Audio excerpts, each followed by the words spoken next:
live in Times Square, Tuesday, October 1st, 2013.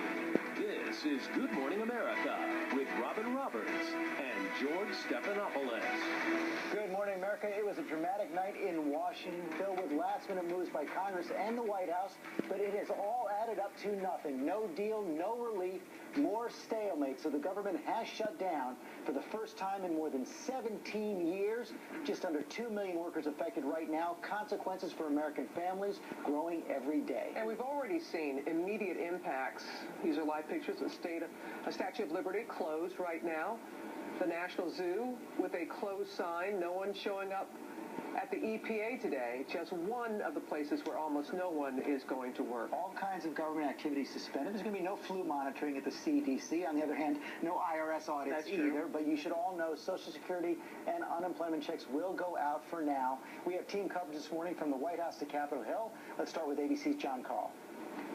George, the shutdown is here. This morning, some 800,000 federal workers are being told to stay home as government buildings and national parks across the country are closing down. Overnight, there was no stopping the shutdown or the finger pointing. Senate Democrats have offered nothing. Yesterday, Mr. Speaker, they didn't even show up for work. What a shameful day this is in the history of the House of Representatives. All the fighting is over a bill that would only fund the government for a matter of just 6 weeks.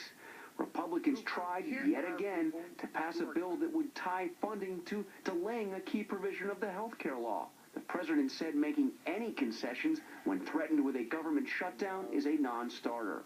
You don't get to extract a ransom for doing your job, for doing what you're supposed to be doing anyway, or just because there's a law there that you don't like. There's no real negotiating going on. The president had a 10-minute phone conversation with Speaker of the House John Boehner Monday night, their first conversation in over a week.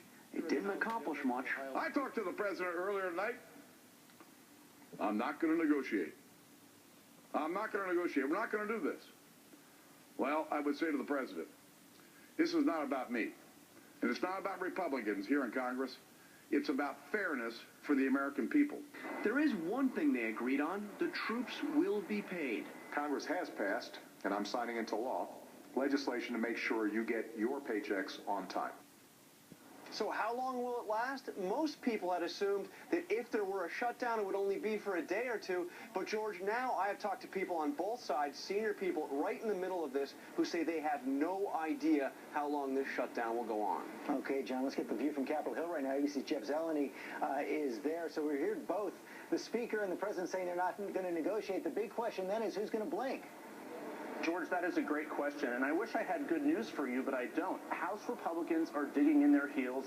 Democrats think they are right, too. But in the middle of this all, I'm seeing some cracks among the Republican armor. I talked to Senator John McCain last night, George, and he says, we can't win this fight. Republicans need to move forward. We're going to lose this fight, George. So if anyone's going to blink first, most people think it'll be Republicans. The question, of course, is when. Well, that is the question. And, we just heard John Carl say no idea from his reporting. Any better sense from the Hill? We've often thought this would be a number of hours, and most senior Republican lawmakers, I talked to one veteran last night who was here 17 years ago during that shutdown, and he told me the only thing that can move this is public opinion. Once those phone calls start coming into lawmakers' offices, and that will move this. So I think it's a number of days, George. Okay, Jeff, thanks very much. I was there 17 years ago as well, and the public opinion did come in fast and furious once all those shutdowns began. And we'll see if that happens again this time around. Well, shutdown or not, key provisions of President Obama